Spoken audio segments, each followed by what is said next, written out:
À travers cet exemple, je vous invite à explorer ensemble comment résoudre une inéquation dans R.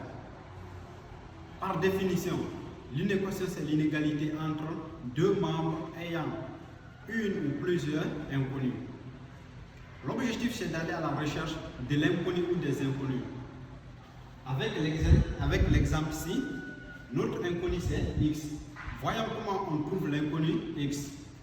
Je remarque, dans cette inéquation, il y a d'abord les parenthèses. Alors, le premier travail, on va essayer de développer pour chercher la parenthèse.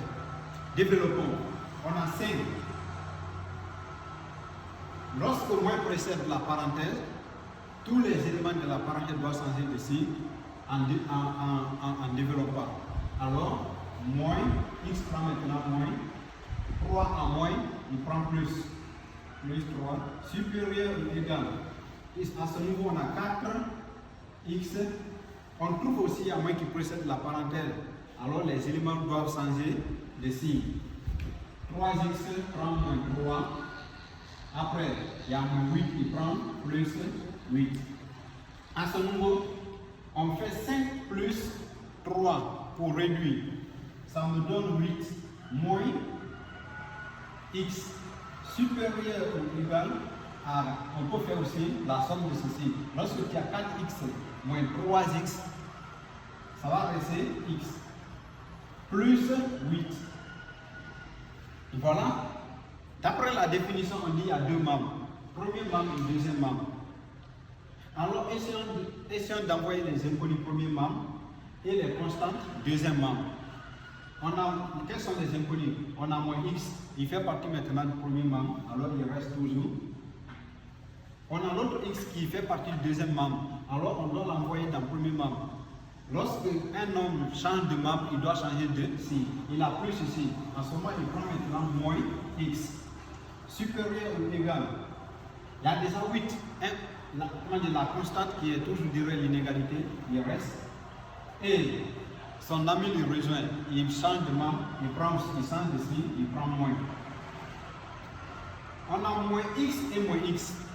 Pour faire la somme de deux nombres ayant le même signe, la règle dit quoi? De mettre le signe commun qui est moins et tu fais la somme. Ce qui donne 2x supérieur ou égal à 8 moins 8, 0. Je remarque qu'il y a toujours moins ici. Alors, pour éliminer moins, je dois essayer de multiplier les deux membres là par moins 1. Lorsque tu multiplies ça par moins 1, c'est 2x. En ce moment, l'inégalité doit changer. Pourquoi? Parce que tu as multiplié les deux membres par moins 1, l'inégalité change. Moins 1 multiplié par 0 aussi, c'est égal à 0. Pourquoi? Parce qu'on dit 0 n'a pas de signe. Alors, pour tirer maintenant la valeur de x, on essaie de diviser les deux membres par 2, et les deux se simplifient. X serait supérieur, x est supérieur ou égal. Lorsque tu as 0 divisé par un réel, c'est égal à 0. Alors, voilà, pour donner l'ensemble de solutions, je préfère d'abord les présenter en gradation. Comment présenter? Voilà, j'ai quelque part ici, voilà, la droite graduée. J'ai quelque part ici 0, le point 0.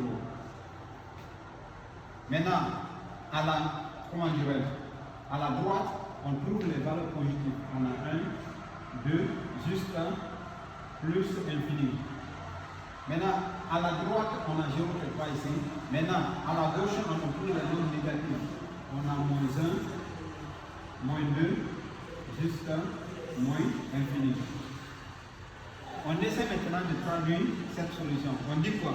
X doit être inférieur ou égal à 0. Alors, comment on peut traduire lorsqu'on dit x doit être inférieur ou égal à 0? Alors, voilà, il y a déjà 0 ici. Doit être inférieur ou égal à 0. Alors, la solution se limite à partir de 0. Quels sont les nombres qui sont inférieurs à 0 ici? On trouve que c'est les nombres négatifs là qui sont inférieurs à 0. Alors, l'ensemble de solutions, c'est par là jusqu'à moins infini. D'où, on va dire, la solution, c'est l'intervalle ouvert de moins infini ici, fermé à 0. Alors, s'il y a une partie non comprise, ou bien vous avez des questions à poser, signalez dans les commentaires, je vous répondrai. Et surtout, partagez et n'oubliez pas de liker. On se retrouve dans une prochaine vidéo dans 2 jours. Merci.